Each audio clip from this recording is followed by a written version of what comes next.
Is it visible to you? Yes, ma'am, visible. Okay, thank you. So today we will discuss about the teachers in higher education. This is the last part of this paper. So before proceeding to the teachers in higher education, first of all we have to understand what is a occupation and what is a profession.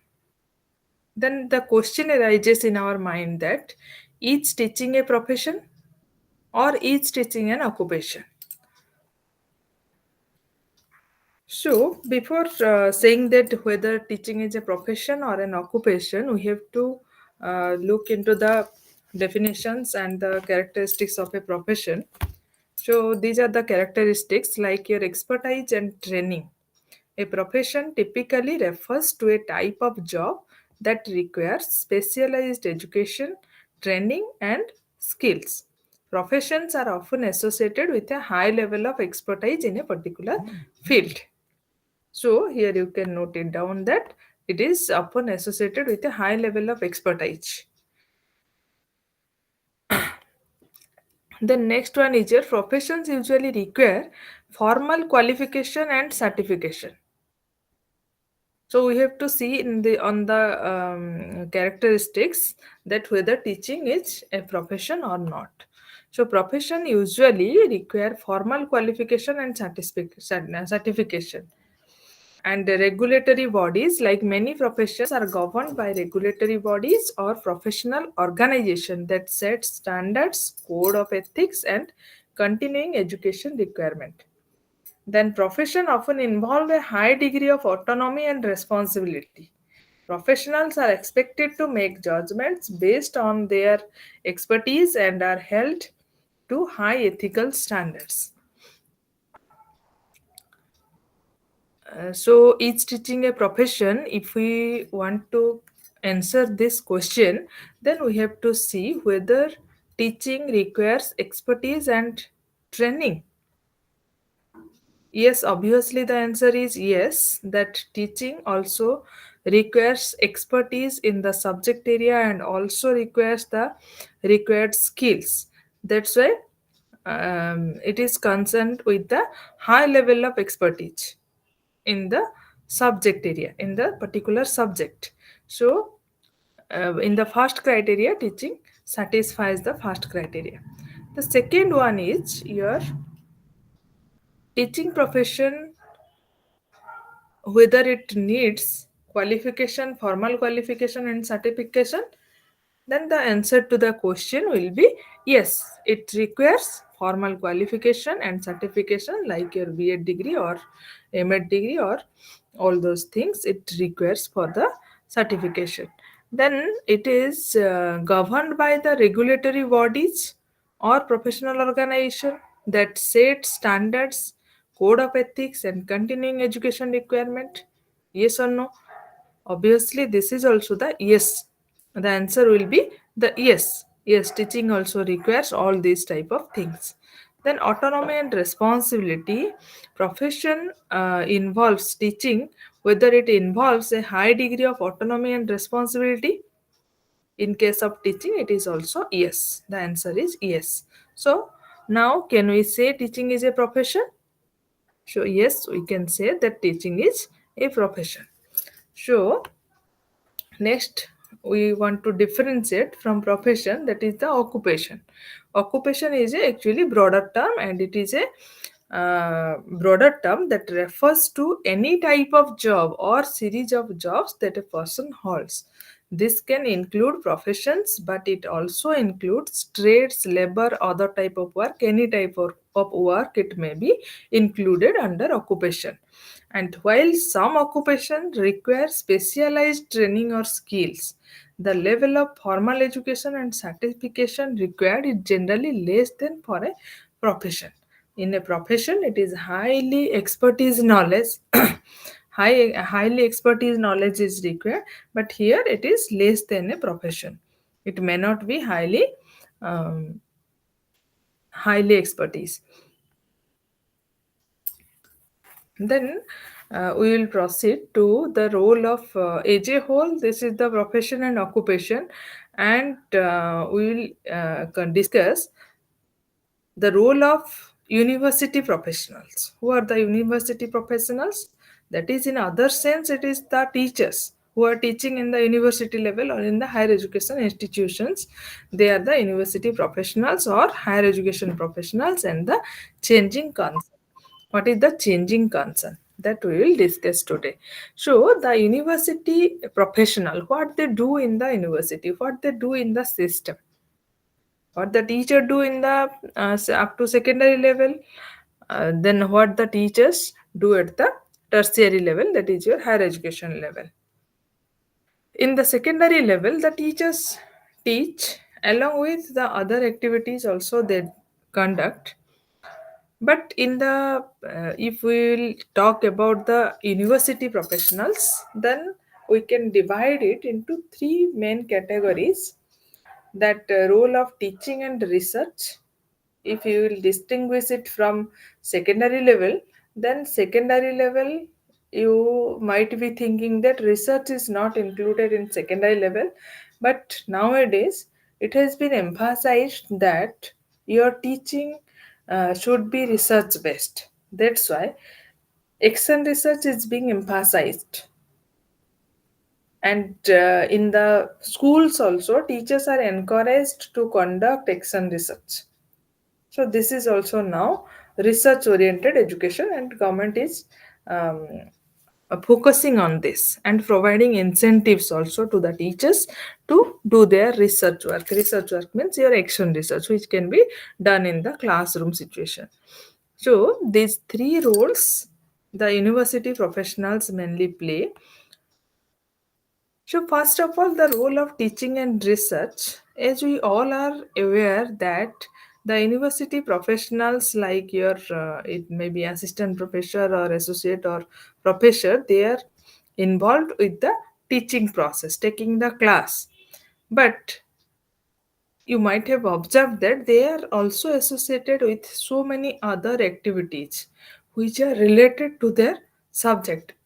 If we will speak broadly, then we can say they have a teaching part, and another one is their administrative part. Beside, apart from teaching, they are also involved in the administrative work also, for the betterment of the institution, betterment of the university. So teaching is more than the formal transmission of expert discipline knowledge.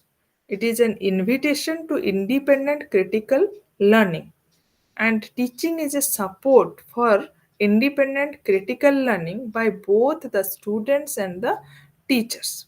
Because in the university level, the teaching is not only transmission of expertise knowledge, but to foster the critical learning of the students through teaching. Because they are grown up students, they are also learned people. The students who are reading in the university, they are also learned people. So the critical learning need to be fostered among them. The problems that occur in practice are in some respect unique, calling upon the teacher's professional knowledge. So, learning, that is knowledge, and practice, that is teaching, is constituted and constitutive of other. Teaching can itself be understood to include an intrinsic dimension of learning and invention. So, it is a form of research as well as it is a form of art. So, this is all about the teaching in the university level. Then we can say teaching is semantically linked with the transmission of knowledge. Teaching does not just mean classroom teaching, but also providing a leadership role in the university community. The university students themselves are at the frontier of knowledge. So the teachers themselves need to explore knowledge in their specialized area. So they also need to keep themselves abreast of new development in their area of specialization through professional activities like your journal, conference, etc. So the teachers, university teachers, if they cannot teach only in the classroom, they have to engage the students in the application field also. Like here, if you are the in the science background, there are laboratory works. They need to engage with new experiments, new things, new updation of knowledge. So all these things need to be there, and new developments in their area, in the area of specialization, need to be emphasized in the university level. The new developments, or the we can say, is the university is the highest form of knowledge, is providing the highest form of knowledge to the students. So this is a point for knowledge generation. So that's why the university is providing scope to the students to be acquainted with the new developments, new knowledge, and to discover or invent the new knowledge also. So, for this purpose, the teachers of the university are always engaged in professional activities to update their knowledge. What they do, they write journals, read journals, they attend the conferences, seminars, faculty development programs. All these things they do to update themselves and to lead the vibrant knowledge society. So their aim is to create a vibrant knowledge society. Then another function, second, this is teaching and research function, research related function. In their specialized area, in the subject area, they need to do the research work. Then through research work, new knowledge can be generated or created. Then another function is there, that is the extension functions, which was previously was not in the focus, or not in the cannot be marked in by the society, but nowadays it is greatly emphasized, extension function. So what is that extension function? In a developing society like India, the institutions of higher education have an active role in involving and maintaining a highly functional and dynamic link with the community. Community linkage is greatly emphasized, and creation of excellence is not the only goal of such institutions like your higher education institutions. So it is perceived as an additional legitimate objective of an institution of higher education in a country like India to assume the status of pivotal or nodal agency. The university will act as the nodal agency to link with the community. And also, after NEP 2020, the University Grant Commission, it has developed the working with community course to go through the course and engage in the community activities, and that community activities will be considered in the promotion of the university teachers, because they are of opinion, that NEP is of opinion that whatever the university or the institution is doing, that need to be utilized in the community, or they should do some community work, or they should contribute to the community work, so that our nation can be developed. That is the base of the thought. What is there to how why we are going to link with the community, that is the extension function of the university. How the university is linking with the community.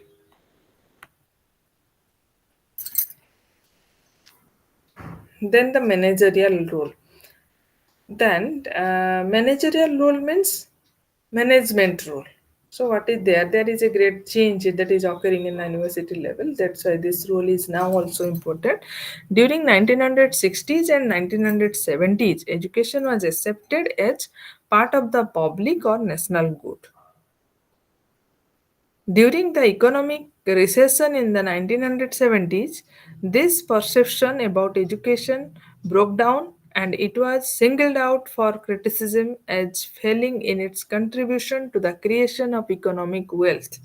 The fallout of this criticism was the direct linking of the activities of education to economic benefits. So, prior to 70s, there is a notion that education is not giving the direct benefit to the nation.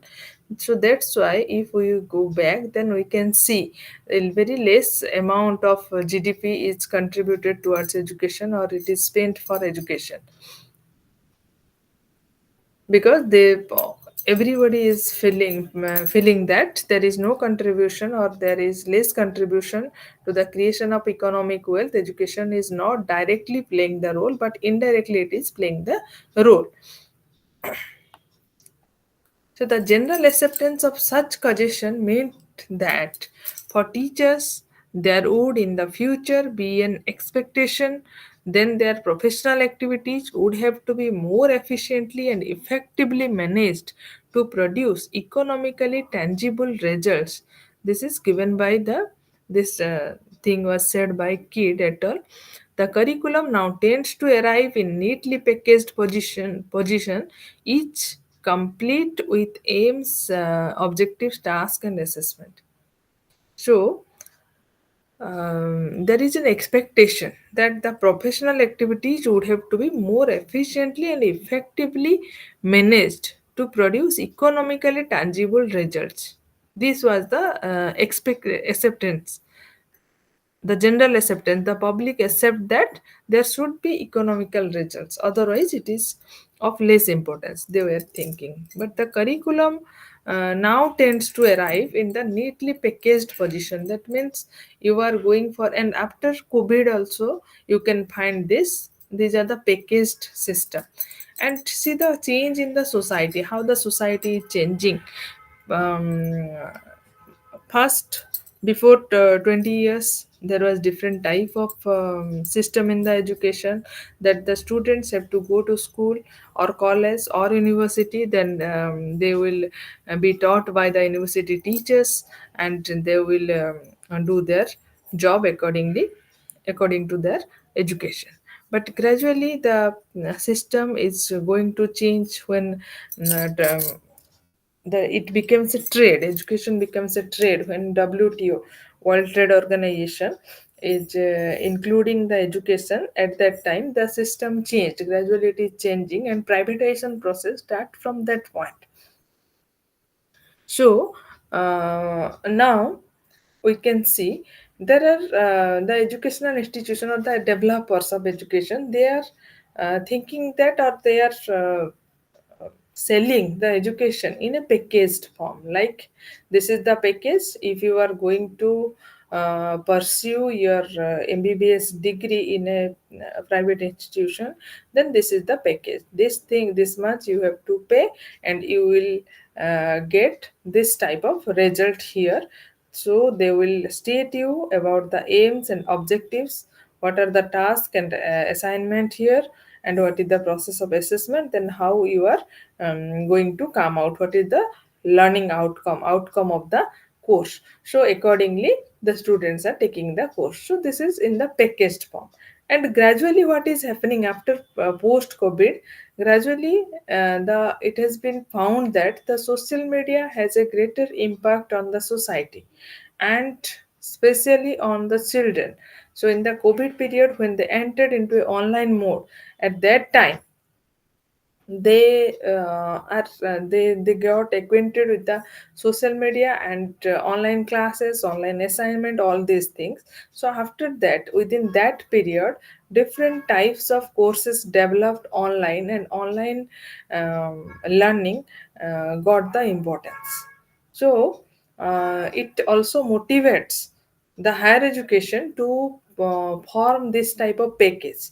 Now, before we were saying that if you will not take a subject like your biology in the plus 2 level, then after that you will not get any chance to go for the biological concept outside, like your computer courses. There are so many computer institutions.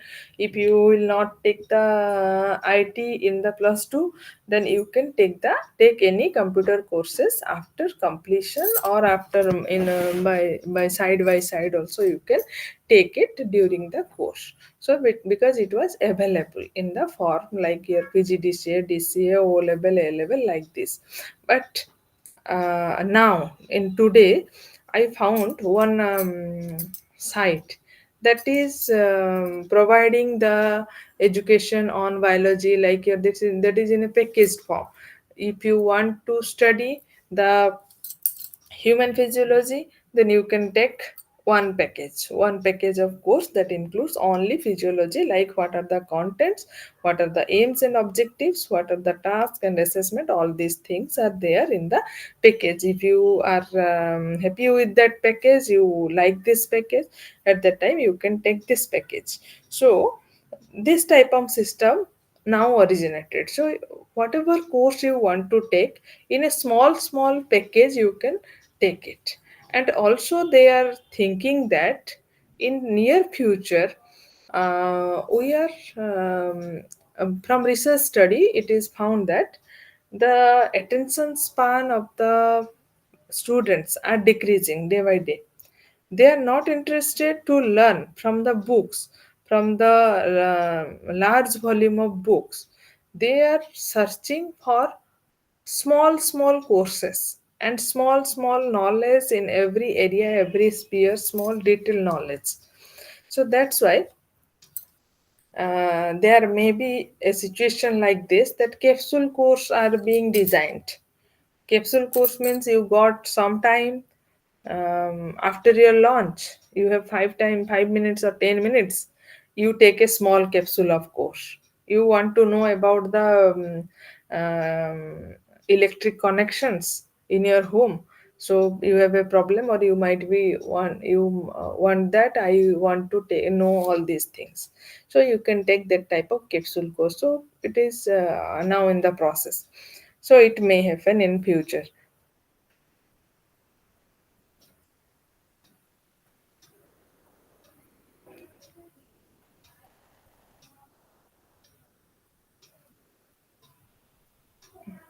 So this is okay. The curriculum has become more standardized now, and the pre-packaged curriculum compensates teachers for lack of preparation time, but in the long term, they limit the intellectual and emotional scope of teachers' work. So, due to this type of moment, the curriculum is pre-packaged. Everything is done for you. So, teacher and this prepackaged curriculum compensate teachers' lack of preparation time. Before that, the teachers need to, it was a saying that when a university teacher or the higher education teacher is going to take a class of 45 minutes or 1 hour, at that time he has to go through the content, or to develop the expertise of the subject matter, he has to minimum read 3 to 4 hours. After that, he or she can take the 1 hour class at the university level.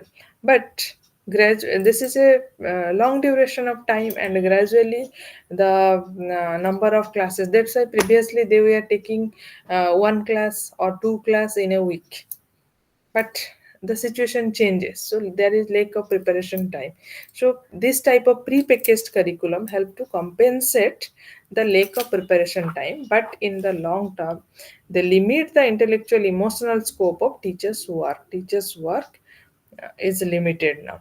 So for teachers, this means that where they were able to exercise considerable professional autonomy over the selection of knowledge and ways it would be taught. Their activities in the classroom are now more tightly controlled.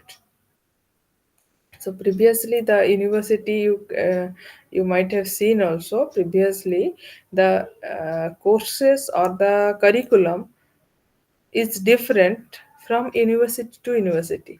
Suppose Utkal University, it has different types of curriculum design, and FM University has different type of curriculum design. or the Barampur University. So much of university was not there, but if you will go to the Barampur University or the Sambalpur University, the curriculums are different. So they have who was designing the curriculum, the teachers, university teachers were designing the curriculum. So they have this was also in their scope, what content they need to include, what content they need to exclude. So all these were the autonomy of the university. So that autonomy gradually now gone. That autonomy is already gone, and now the teachers are controlled. The freedom has gone. They are controlled from a central position. A central curriculum is designed, and every university curriculum is same. Everywhere in the nation, the curriculum is same, and the way how it would be taught, that is also now same.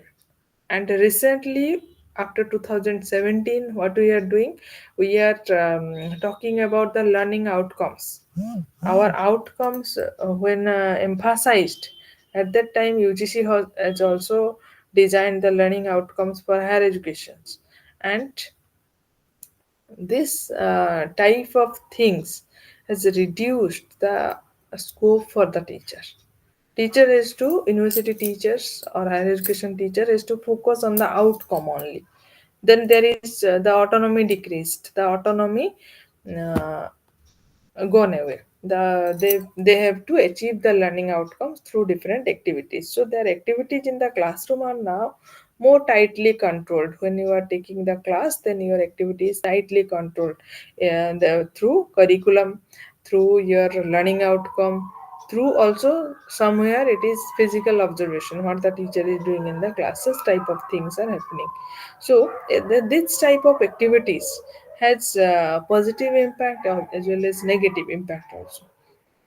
So this leaves teachers with less room for exercising both professional autonomy and professional authority. That the teacher is not exercising, the teacher is not able to exercise. So the autonomy is now not now there. So they are controlled by somebody. So if freedom is not there, autonomy is not there in designing the curriculum. If the official level or somebody who is less concerned with this will design all these things, then it may be a problem. The traditional notion of teacher professionalism is reframed. The role of teachers in managing educational institution is being moved away from managing curriculum towards managing task and system. This differences come now. As responsibility for designing one's own curricula and one's own teaching decreased, the responsibility of a technical task and management concern come to the fore. So the main work what teachers were doing previously, that has been decreased. So they entered into a new era. That means some other tasks are assigned to them, like your technical task, management concern. They are managing. They are playing the role of the manager. So all these roles come to the forefront. So similarly, and now also the situation is different. Now they are doing some other roles, like here you can see the program which is implemented now in our Odisha government, that is your NOAO program, Nutan Unnat Abhilash Odisha program. There the teachers play some other roles. The study curriculum, all these are in one side, and these things are incorporated here. So the role of teacher is changing gradually due to interference of the um, system. So all this pushes the teaching profession away from its traditional concern and activities towards a new direction. So now teaching profession has taken a new direction already. So there you have to manage, you are doing the managerial role rather than the role of teaching.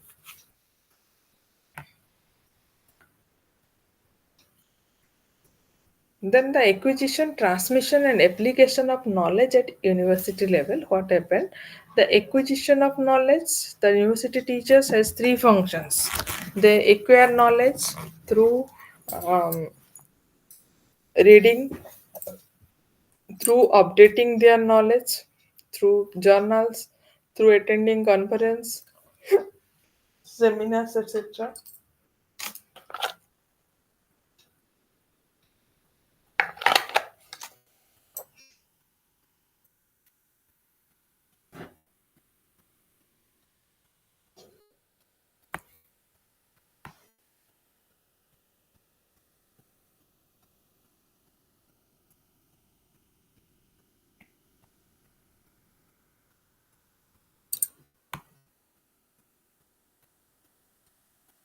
Then acquisition is one role, transmission. They will acquire the knowledge, transmit the knowledge, and apply the knowledge through research.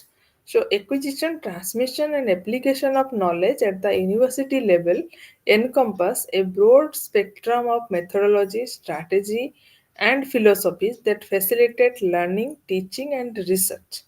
So these processes are fundamental to the mission of higher education institutions, which aim to educate students, create knowledge, and apply this knowledge for social benefits. So these were the roles of the university.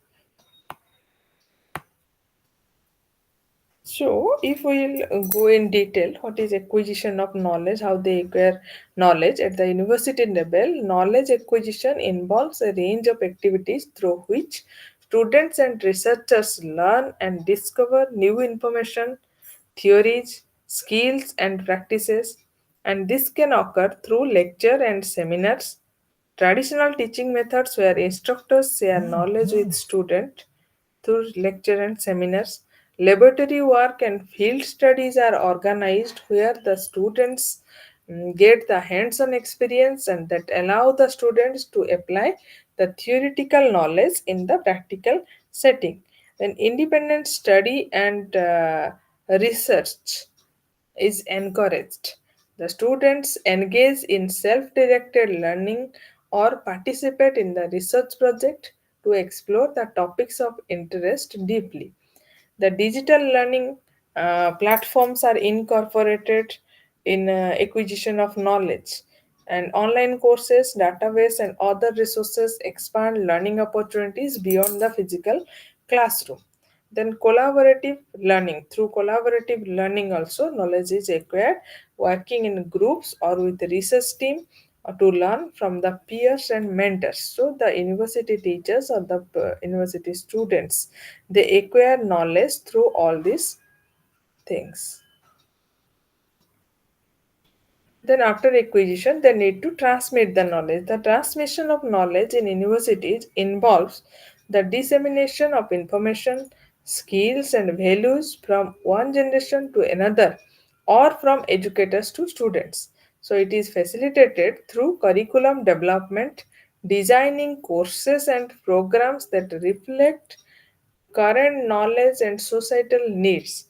So, on the basis of societal need and current knowledge, they develop the curriculum. They employ different types of teaching method, variety of approaches, variety of lectures, problem-based learning, flipped classroom, and different learning styles, all things they transmit to the students. Then mentorship, the experienced faculty members guide students and junior researchers, sharing their expertise and insights. Academic events where scholars present research findings, fostering of knowledge exchange within the academic community through conference and symposia. Then, scholarly articles, books, and other media that document and share research findings with a broader audience through their publication. So, these are the ways of transmission of knowledge from one generation to the next generation.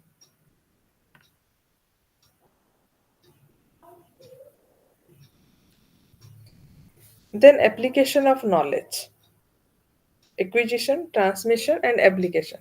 Then, who will apply the knowledge? The students are going to apply the knowledge in the field along with the teachers, because here from the very beginning we have discussed that the students who are reading in the university, they are in the frontier of knowledge. So they both together try to apply the knowledge through research. So, the application of knowledge refers to the use of understanding gained through study and research to solve the real world problems or to contribute new developments in various fields. So, this can be seen in research project, internship, and co programs. They go for internship to apply their learning, what is there in the practice. They are going to apply it in the field, entrepreneurship and innovation, community engagement, policy development. So, all these areas, in all these, going through all these areas, they can apply their knowledge. What they learn, they are going to apply. So, everywhere you can find that they are applying this through these type of programs. Somewhere, suppose in MBA student is there, it is going for the practice in the market. Someone is taking the banking sector and going to bank for the practice. Someone is taking the teaching profession, going for internship to practice in the field, that is their school. So field attachment. Then community engagement, various through various projects and programs, they go to the community and collect data, address the community needs, what is the need of the community, and publish it through papers. So these are the applications part. Then the acquisition, transmission, and application of knowledge at the university level are interrelated process that form the core of higher education's contribution to individual growth and societal advancement. The universities are not only serve as repository of knowledge but also as incubator for innovation and as bridge between theoretical research and practical application. So it is a bridge, not only lectures the student and students will go home with the knowledge only. This is not the purpose of the university. So it university is a place where the knowledge is incubated and it is applied. A scope is created there for its application.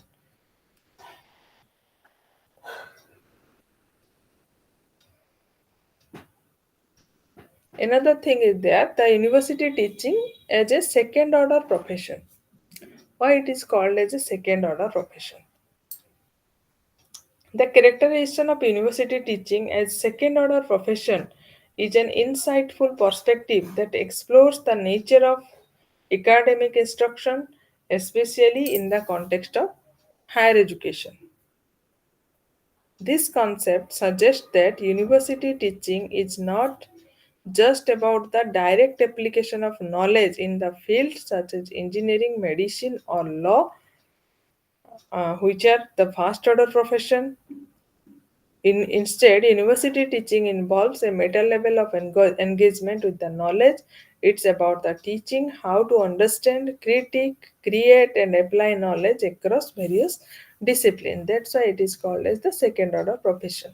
So, the medical professional who are going for the MBBS degree, when they pass out from the degree or when they got the degree, they go directly to the field to practice directly. Their education is utilized in the field. But in case of university education, the edu- education is directly not directly utilized. It is in it involves some meta level engagement with knowledge. There you have to get the knowledge through reading, research activities, all those things what we have discussed. You have to engage with all those things, and uh, you have to understand there what is the application field critic. Then you go to apply it in various discipline. You have to apply it.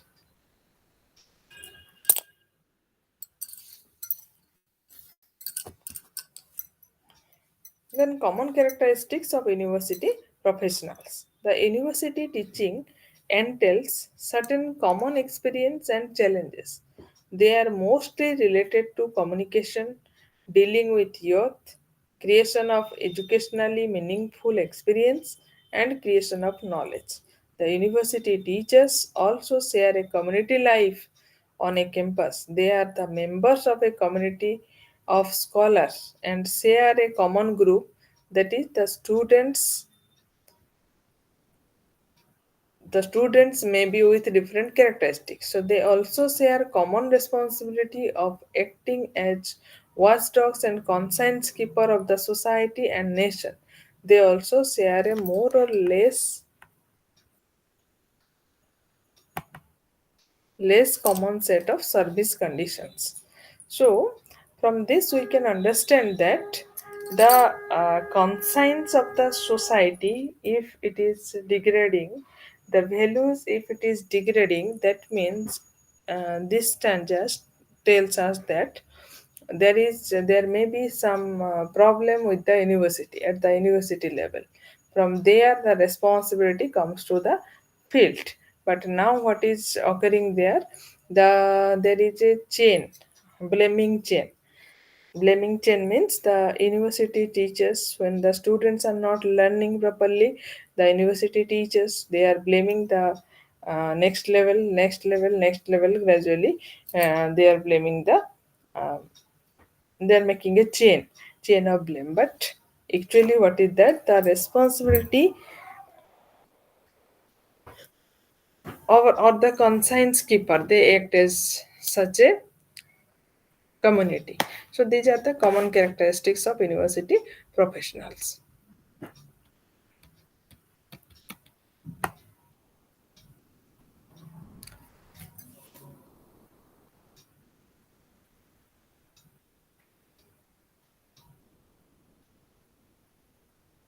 So communication is a specialized job. Communication is also their characteristic. They need to communicate it to the society. So communication is a specialized job. So are the dealing with youth, creation of meaningful educational experience. All these to be performed effectively entails understanding of communication process and characteristics of youth, a certain set of competencies and skills, certain attitude and values. So, if you want to uh, create or foster some characteristic among the youth, like their competencies and skills, their attitude and values, all these are incorporated in the university level. So, in other words, you can say the university teaching age per se has a certain set of knowledge, competency, and attitude underlying in it. So, we find there is a science which forms the basis of university teaching as a professional activity. So, the professional who are in the university, they have to keep in mind all those things, that they are the nation builder, or they are creating such type of youths who are going to transmit the knowledge to the society and apply the knowledge for the betterment of the society. Then the university professional needs to work or move towards a culture of professional development, professional ethics, and professional values. So, if the university professionals are important, there need to be some professional ethics and some professional values. So, for this purpose, the National Commission on Teachers, second part, which was designed in 1983 to 85, was one of the significant initiatives in India which aimed at reviewing the education system and making recommendations for improvements, including aspects related to teacher education, recruitment, training, and professional standards. While the Commission covered a broad range of issues concerning teaching and the teaching profession, one of its aspects was indeed focused on professional ethics among the teachers. So this is very essential to have professional ethics, because without ethics a profession cannot be a profession. So ethics and values form the heart of the profession. So, without heart, as the individual or the organism cannot survive, similarly, a profession cannot survive without ethics and values. But why there is degradation? Somebody says that the professions are not respected properly due to this degradation, moral degradation, or due to not following the ethics of that particular profession. So, if you are in a medical profession, suppose, then what is their ethics? Their ethics is that, one of the ethics I can give here as example, if a patient come to the doctor and there is a relationship between that particular patient and doctor. They are enemies. Then the doctor, when he reached there as patient, then the doctor cannot forget him, sorry, cannot deny him to treat, because this is the professional ethics. When a person is suffering, then you have to treat. That is the professional ethics. Similar is the case with every profession. So, professional ethics in teaching encompasses the moral responsibilities and ethical standards expected of teachers in their professional conduct. These include commitment to students, maintaining professional competency, behaving with honesty and integrity, then ensuring equity and respecting diversity, and upholding the confidentiality and trust placed in them by the students and the community. So, what is placed on them? This should be maintained. So, this is called as professional ethics. So, the ethical standards should be maintained by the teachers.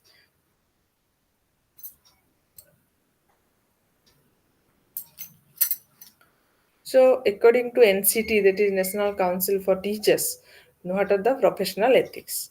At that time, 83, 85 time, the principal should have primacy over persons. At that time, it was decided that the principals should have primacy over the persons. Principles are important. You have to follow the principle, not the person. As I give the example that between the doctor and the patient, there is the relationship between the person is enemy. They are enemies. But the principle is that you have to treat. As a doctor, you have to treat. Similarly, in every profession, you have to do. When a student is coming to you and asking for something or asking for your help, you cannot deny.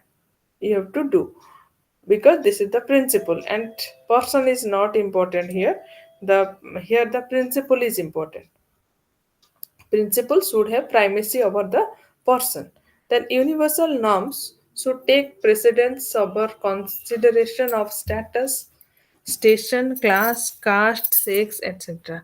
So all these things are secondary, but the principles are the primary. So, in the scheme of social action, the accent should be on creative rationality rather than.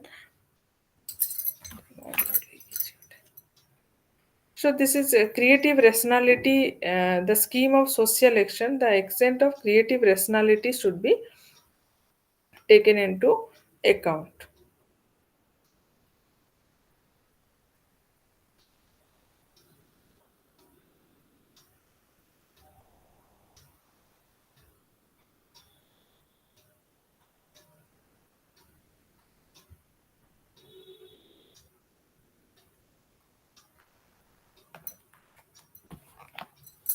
And men should be viewed as viewed as capable of gaining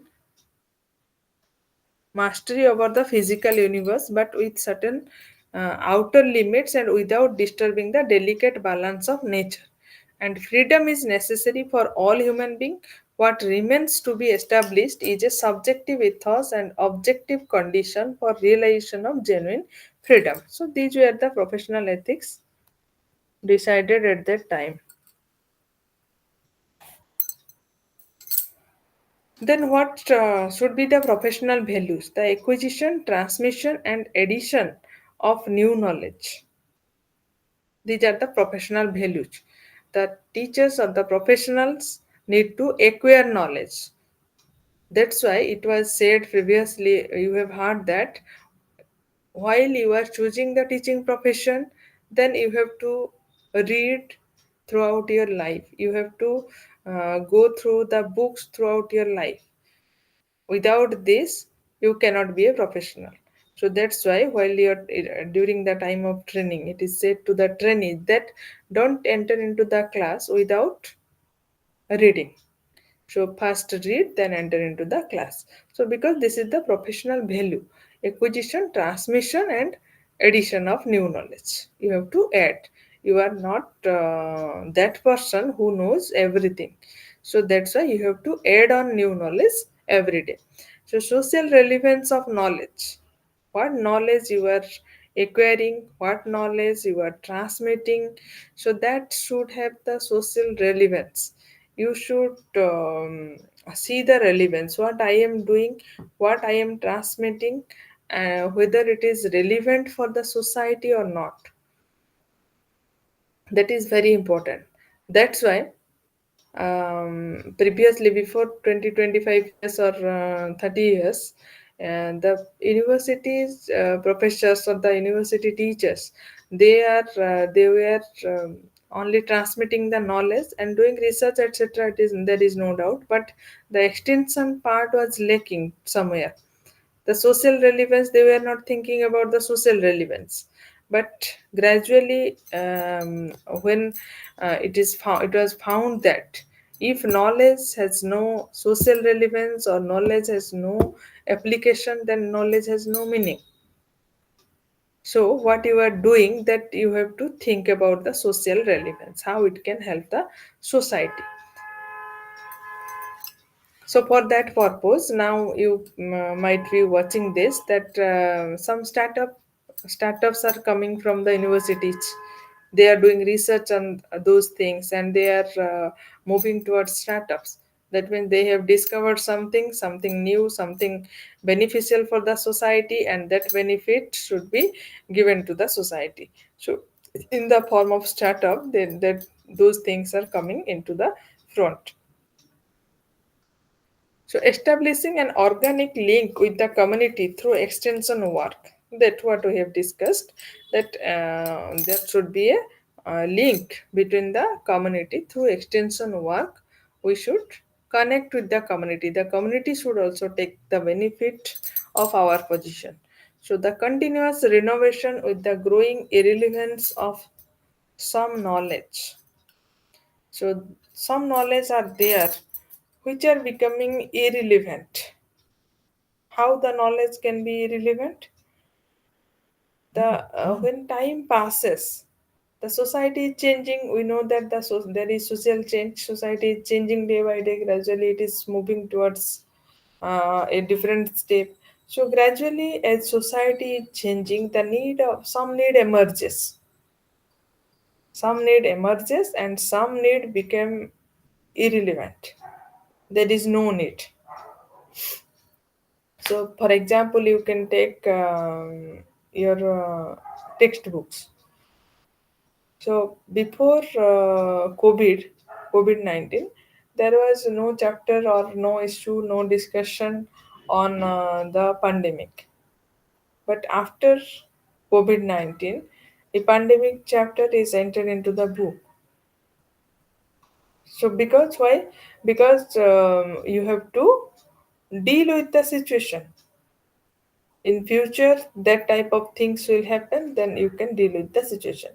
That's why the chapter is incorporated in the books.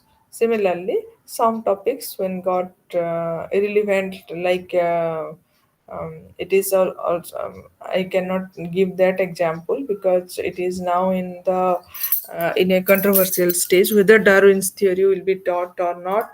It has been already removed from the book, but it is in controversy whether it is important or not. Then the university has to do some more research on it, whether it is beneficial or not, whether it is relevant or irrelevant.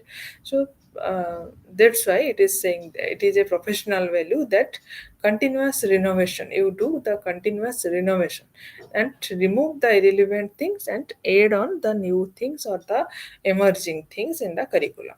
The decolonization of the third world mind. Decolonize the third world mind. The third world means we are moving towards a third world, or a different world, new world, 21st century world, whatever you can say.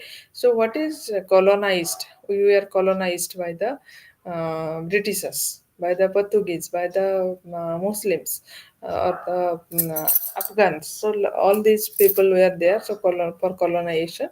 So our mind is colonized. So we have to decolonize our mind, so that as we are moving to the third world, so we have to develop third world mind. That in NEP 2020 also you might have heard that this is for the first time, this is the policy which is emphasizing on the need of the India, need of our country.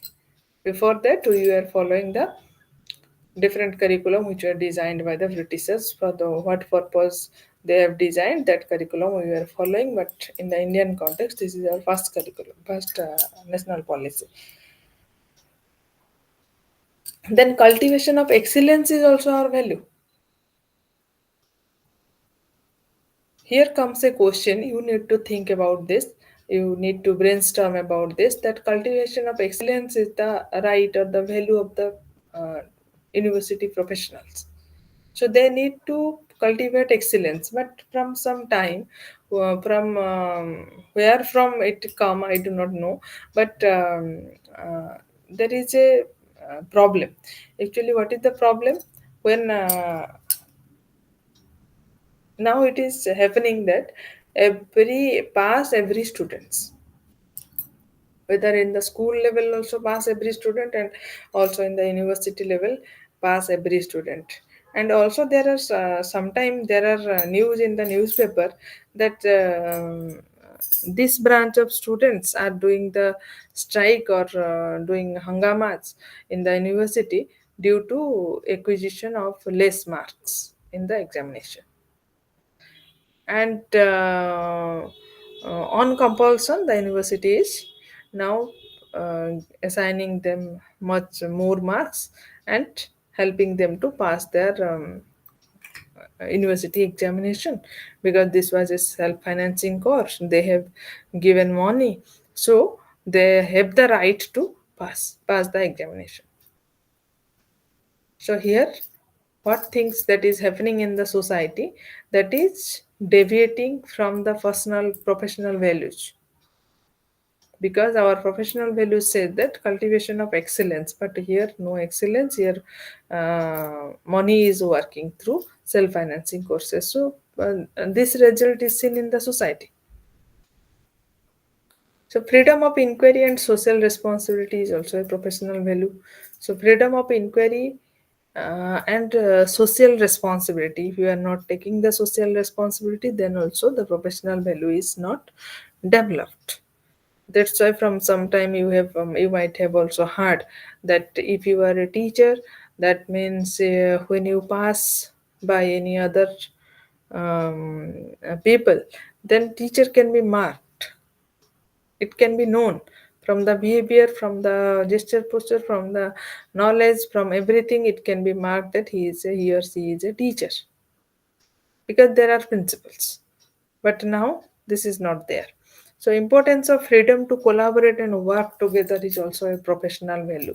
Don't go to the institution and fight. This is not the professional value. So professional value is that the importance of freedom to collaborate and work together for the betterment of the society.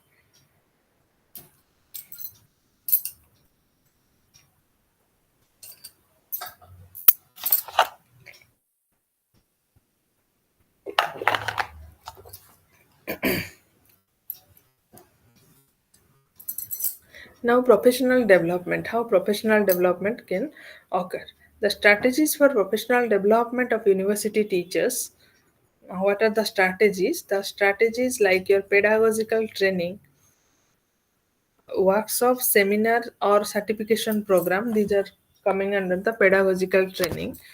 And participating in workshop and seminar on new teaching methodologies, assessment techniques, and inclusive teaching practices.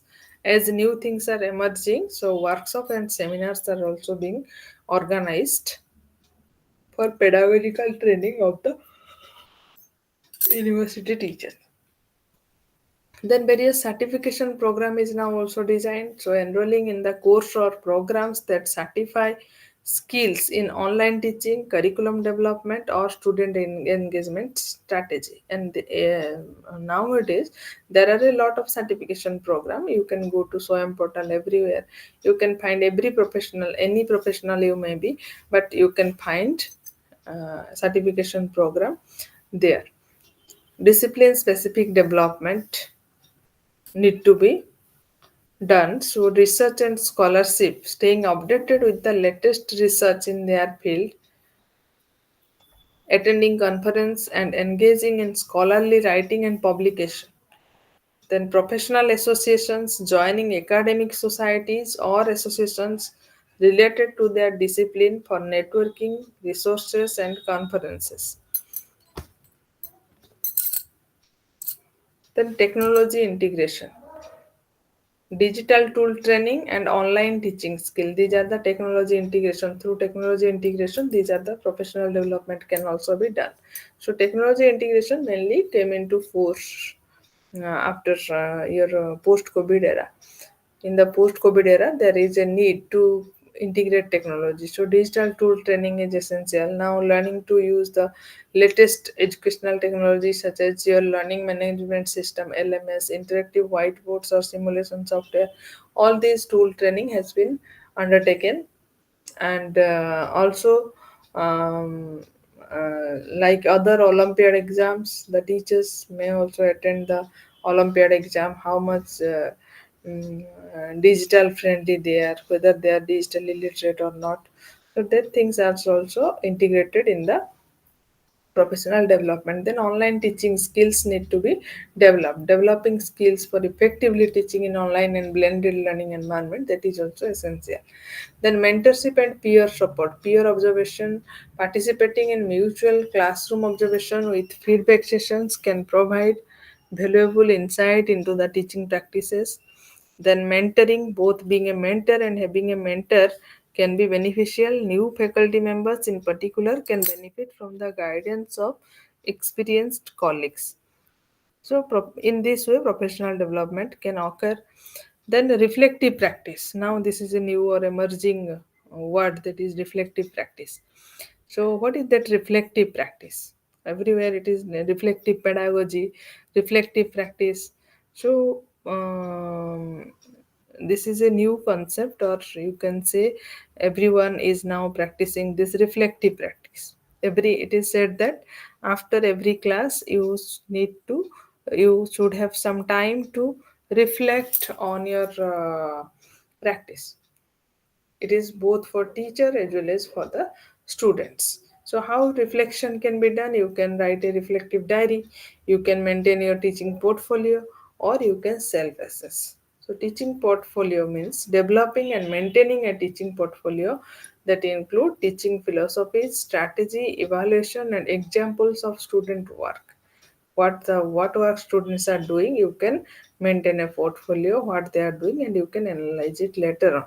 So this is one of the reflective practice. Similarly, if you are regularly reflecting on one's teaching practices, student feedback and the outcome of different teaching strategies to identify areas for improvement, then it will be called as the self assessment. You are assessing yourself, and accordingly you are getting the result and providing feedback, and accordingly you are improving the next session. Then student feedback and engagement. And now it is a very essential part. Previously what was there, that there was the system that students were not never students were never asked for their feedback. And if in case any student give the feedback, then it would certainly be a issue. But now feedback mechanism is being developed by the institutions. You have to develop your feedback mechanism. You take the feedback through either structured feedback or unstructured feedback, but you have to take feedback, and accordingly how you are complying the feedback, it is also essential. So implementing and responding to structured student feedback mechanism to improve teaching and course content. Then active learning, employing strategies that promote active learning. Active learning, uh, which strategy promote active learning, that are the critical thinking or the critical pedagogy you can say, and student participation in the classroom. These are the active learning process. So if as a university teacher, as a teacher, as a whole, all these things are applicable. So as a teacher, if you are doing all these things, means you are developing professionally. So leadership and administration is under professional development. Your academic leadership program for those in or aspiring to administrative roles, training in leadership management and university governance is beneficial for them. Then for curriculum development also, you have to work engaging in development or redesign of courses and programs to ensure they meet current academic and industry standards. So accordingly, industry, on the basis of industry standard, you have to develop your curriculum. Recently what happened there, there is a post created in the university, that is professional in practice. That means the university can appoint those professionals who are expert in their field, who are working in the field. They might not have the degree, but they are working in the field, means they are the field expert. So they will be appointed as a professor of practice in the universities. So curriculum, when you are developing, the teachers are developing the curriculum, at that time it need to be emphasized. The curriculum need to emphasize the application part. What is the standard of the industry, or if you are developing curriculum for teacher, then what is the standard of school. If you are developing curriculum for banking sector, what is there in the bank, in the system now. For example, I can say one thing here, that the schools are running in one direction, but our syllabus, what is there in our teacher education course, that was 100 years big. So it was not developed at that time, so this is not appropriate. So this is also a part of it. This is a part of professional development. That's why we have to think about it. So implementation strategies, institutional support. Universities should provide support and resources for professional development, including funding for conference attendance, access to training program, and time allocated for professional development activity. All these facilities should be provided to the professionals so that they can grow or develop professionally.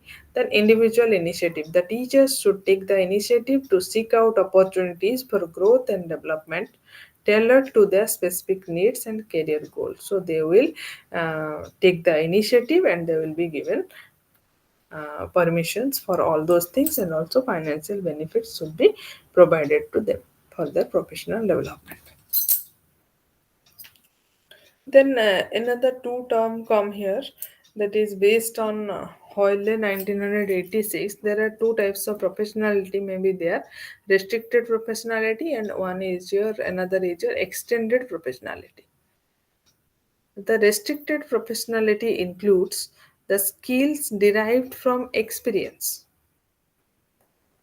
You do some work, develop some experience, and from the experience you develop the skills. Then that is called as restricted potentiality. When the skills derived by mediating experience with experience and add with the theory, at that time it is called as extended professionality. And in restricted professionality, the limited perspectives based on the immediate time and place of work. But in extended professionality, the broader perspective based in wider social and educational context. Social context is added, then it is extended. Focus is on, in case of restricted professionality, the focus is on isolated classroom events. But in the extended professionality, the focus on classroom event in relation to institutional policies and goals. No doubt there is focus on classroom events, but institutional policies and goals are also kept in view in everywhere now also you can see the extended professionality, like every institution has decided their vision and mission statement and focus on the vision and mission, where we are going, what is our goal. Then on unidimensional and introspective about teaching methods, that is restricted potential professionality. But extended professionality, yeah, there is a comparative approach to teaching methods shares with others. There is a comparative approach to teaching methods and shares with others. Sharing is important here. Then personal autonomy is valued in restricted professionality, but professional collaboration is valued, that is restricted when you go to the institution. And uh, personally, you have the personal autonomy to work, you do not collaborate with others. At that time, this is called as restricted potential professionality. Then limited involvement in non-teaching professional activities. You will say, my job is teaching and I will be only involved in teaching and not with others. That is your restricted professionality. Then if you are involving strongly in non-teaching professional activities, then this is now termed as extended professionality. The limited engagement with professional literature, and here in extended case, regular engagement with professional literature. If you are going through the journals, books, updated events, then it is if it is regular engagement, then it is called as extended professionality. And if it is sometimes you are doing this, that is restricted professionality. Then in service focus largely confined to practical courses. Here in service focus broadly based, including engagement with theoretical concern. Then teaching is viewed as largely intuitive activity. Here teaching is viewed as largely rational activity. Here teaching is intuitive activity means you can from intuition or from what knowledge you have, you are going to transmit it, or going to acquire it and transmit it. But in the rational activity means you have to acquire what are the skills you have to acquire through practice, then it is called as the rational activity. So these are the difference between restricted professionality and your extended professionality. Then we will proceed to, that is the role of the first part was dealing with the role of university professionals in the present context, what was there previously, and in the present context, what is there. Then we'll in the extension function, we told that the in what is there in the university, what knowledge is acquired in the university, that should be related to the society, that should have the social relevance. So in this context we can say social change, what is the relationship between the social change and higher education. Previously we also know that there is a relationship between social change and education. Education helps in social change, there is no doubt. But here we will talk about what is social change and higher education. What is the mainly the role of higher education in social change? So, in the context of developing countries, education has been considered as a very important instrument of social change. This assertion has been strongly reiterated, for instance, in the Education Commission Report 1964-66, where education is seen as the most important prime mover of economic development and social change. The UNESCO has also consistently subscribed to this view of education in its publications. So that thing we are aware about. Then compared to the other level of education, higher education has a greater role in social change because of its comprehensive influence on individual and societal development. Why higher education is important? What is the relationship of higher education with the social change? Because it has a greater role in social change, because it is the knowledge incubator. Knowledge is generated and it is also applied. So it is a comprehensive influence on individual as well as in on society. So what are the there are some key factors that highlight the significance of higher education in driving social change. So what are the key factors are your development of critical thinking. The university education or the higher education institution are pivotal in nurturing critical thinking skills. In the higher education institution, there is no need to transmit the knowledge or lecture the students, but actually lecture was followed from very beginning. But you need to nurture the critical thinking skills.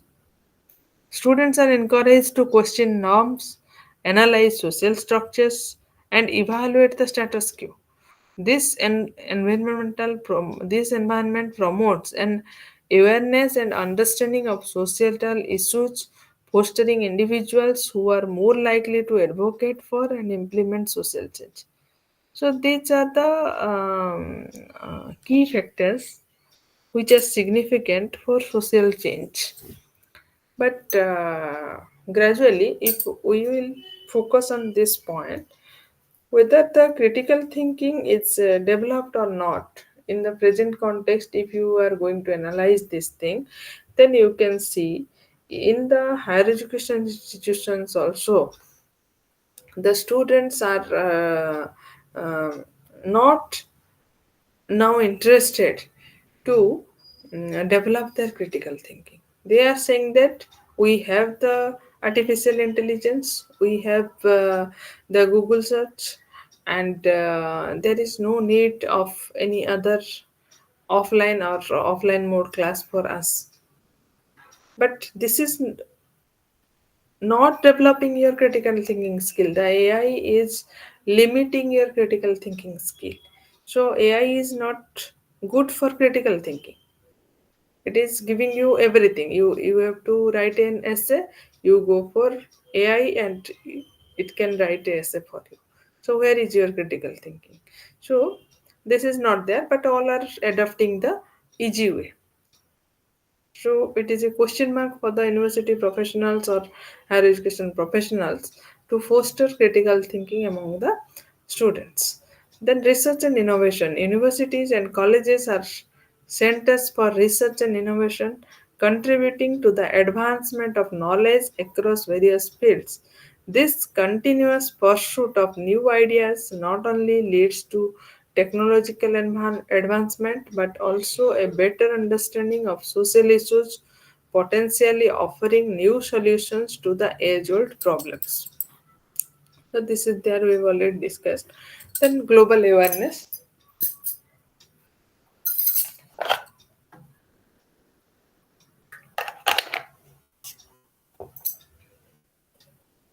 The higher education often exposes students to global perspectives through diverse student populations, study abroad program, and courses that emphasize global issues. These exposures broaden students' worldviews, making them more aware of global inequalities and more inclined to work towards international cooperation and social justice. Then economic development, there is a strong correlation between higher education and economic development. An educated workforce is essential for the growth of knowledge based economies. Economic development in turn can lead to social change by reducing poverty level, improving health outcome, and increasing the standard of living. But this thing is opposite. But now some steps have been taken. How the university students who are passing from the university can contribute to the economic development of the country. So they have to. It is an essential thing. They are the educated workforce who are produced from the university, but without a critical thinking, without a global awareness, then it will be a problem. It cannot promote the economic development. Then social mobility. Higher education is a key driver of social mobility. It provides individuals from lower socioeconomic background the opportunity to improve their status. So this is not only affecting the individual lives but It can also shift societal structure, reducing inequality and fostering a more equitable society.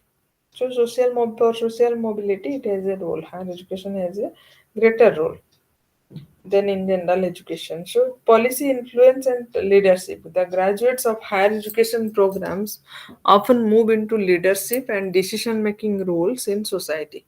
With their advanced knowledge and skills, they are in position to influence policy, advocate for social justice, and implement changes that can lead to a more inclusive and equitable society. So how the society they're influencing the societal change, how higher education is going to influence the societal change. The networking and social capital. Higher education institutions provide a platform for building networks that can support professional and personal development. These networks can be instrumental in mobilizing resources, people, and ideas that contribute to social change. And cultural change, the universities and colleges are often at the forefront of cultural shift, challenging societal norms and promoting progressive values such as equality, diversity, and inclusion. Through education, research, and community engagement, higher education institutions can play a significant role in shaping cultural attitudes and behavior. So, through education, the cultural change can also occur through higher education institution because they have a extension function. They can engage with the community, and they can play a significant role in shaping the cultural attitudes and behavior and removing the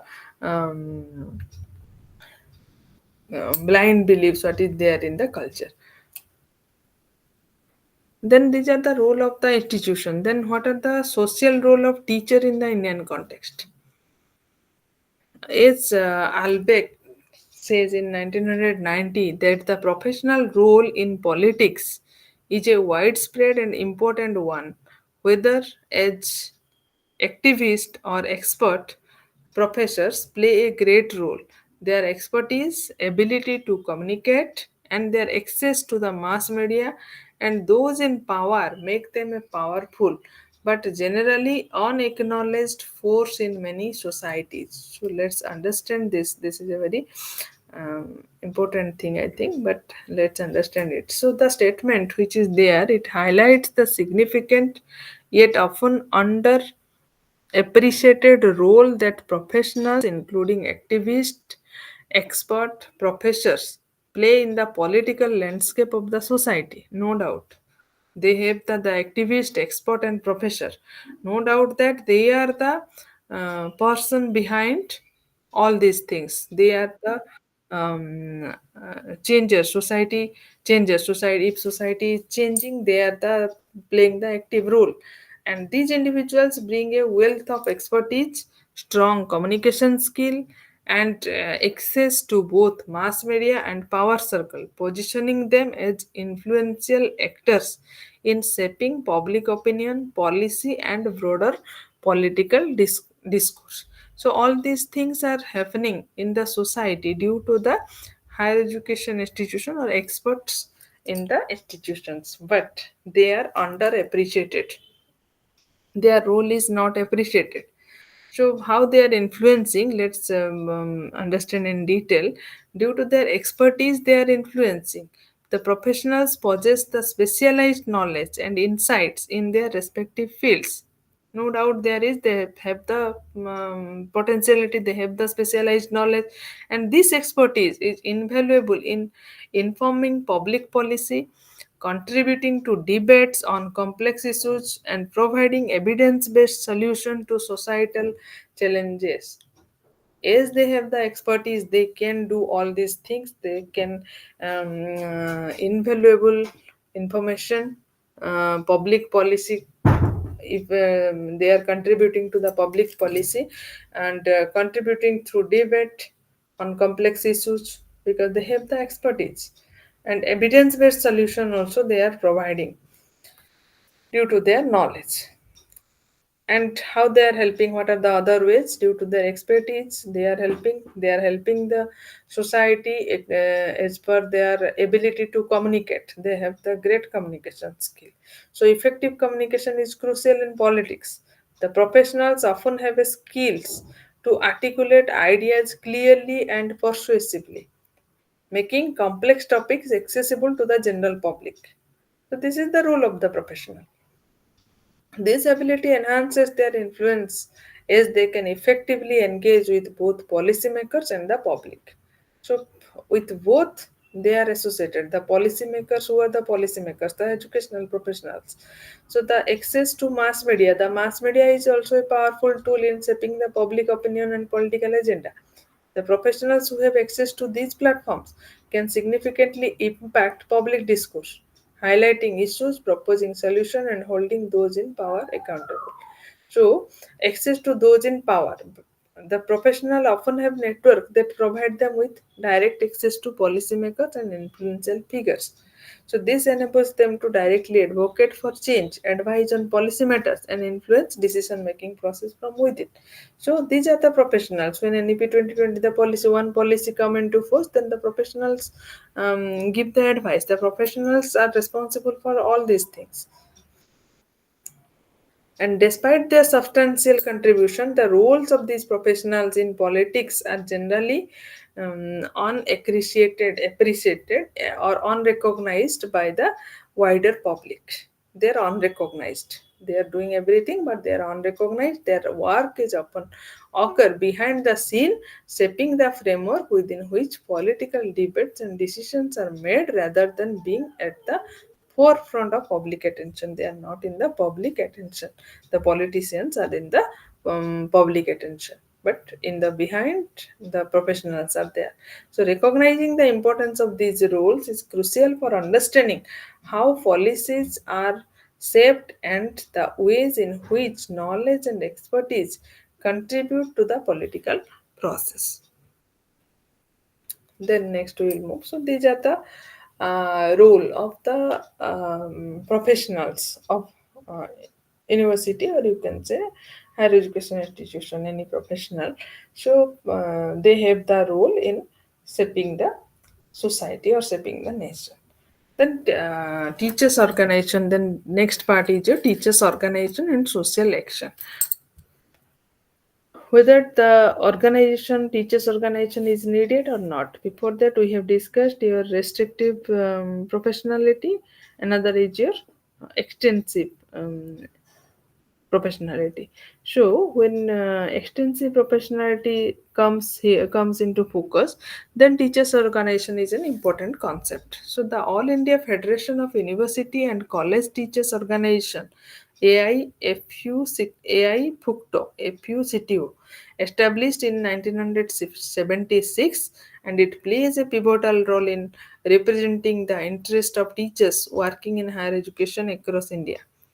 So how they worked, the advocacy for quality education. This is a teacher organization, and it is doing all these works like your advocacy for quality education. The teachers organization like AI Fukto work towards ensuring that the higher education system maintains high standard of quality. This involves advocating for adequate funding, appropriate infrastructure, and relevant curriculum updates to meet contemporary social needs. And then second function is representation and support for teachers. The organizations are working for advocacy of quality education. They are working for representation and support for teachers.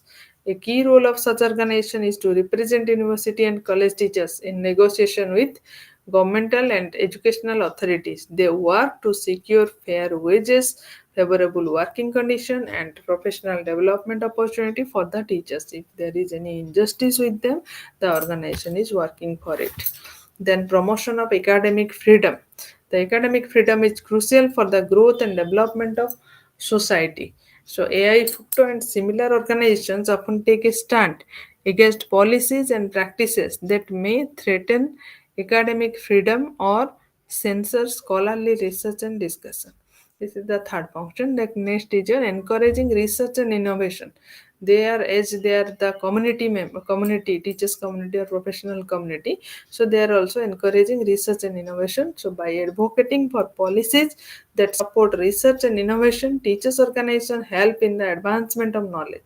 They emphasize the importance of research funding, the protection of intellectual property rights, and encouragement of interdisciplinary research. The next function is social responsibility and community engagement. The teachers' organizations recognize the importance of education in addressing societal issues. They encourage educators to engage with the community, participate in social outreach programs, and incorporate social responsibility into their teaching and research. The next function is your inclusivity and equity in education. The ensuring that education is accessible to all sections of society, regardless of socioeconomic background, gender, caste, or religion, is another critical role. These organizations advocate for policies and practices that promote inclusivity and equity in higher education. Then the policy influence. By participating in discussion and deliberations on educational policies, teachers organizations like AI Fukto aim to influence policy making process to reflect the interest of educators and students alike. The next function is international collaboration. So international collaboration of educators or professionals is very essential. So they also work towards fostering international collaboration in higher education through exchange, research collaboration, participation in international forum, international conference, and thereby contributing to the global academic community. So many communities are also working in this regard. Okay, so to promote all these things, there is a need of code of professional ethics proposed by AI Fukto. What is that code of? So whoever adopt teaching is, as a profession assumes the obligation to conduct himself or herself in accordance with the ideals of the profession. So ideal of the profession need to be maintained. So for this purpose, there is a code of conduct. Like code of conduct, we have a code of professional ethics. So a teacher is constantly under the vigilant eye of the society. So every teacher should see that there is no incompatibility between the precept and past practices. So they have to see the compatibility. What is their the precept? The society is watching you. That's why somebody says that you are if you are entering into the teaching profession, in any level of teaching, it may be, but that means you are a very courageous person, because everybody is looking at the teachers, what the teacher is doing in the society. So there should not be incompatibility between the precept and the practices. The national idea of education, which have already been set forth and which she seeks to inculcate among students, must be her own ideals first. So that need to be emphasized. So the profession for that requires that the teachers should be calm, patient, communicative by temperament, and amiable in disposition. So the teachers therefore should adhere to a responsible pattern of conduct, and that the community expect from them. They need to manage their private affairs in a manner consistent with the dignity of the profession. It may be a private affair, but you have to manage it with dignity and dignity of the profession. So seek to make professional growth a continuous process through study, research, travel, and participation at professional meetings, seminar, conference that you have to do. Otherwise, you are debating the code of conduct, code of professional ethics. Then maintain active membership of professional organizations and strive to improve education and profession through them.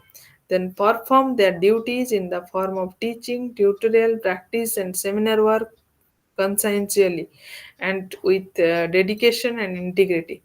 Then cooperation and assist in carrying out functions relating to the educational responsibilities of the college and universities, such as assisting in the educational events or application to admission, advising and counseling student, as well as assisting in the conduct of university and college examinations. So all these, in all these cases, the code of conduct or the code of professional ethics need to be followed.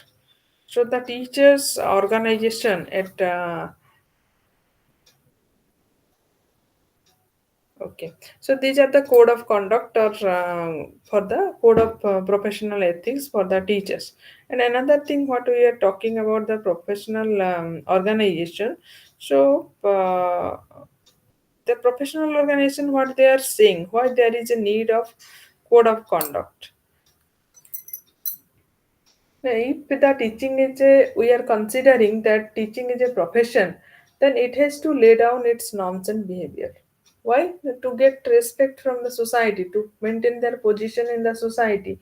So every profession needs accountability. That's why if the professional will not be accountable for the profession, then it will not, he will not be respected. He is not valued in the society. That's why there is a need. So there should be a model code of conduct so that everyone, every professional will follow it. So that is the code of professional ethics.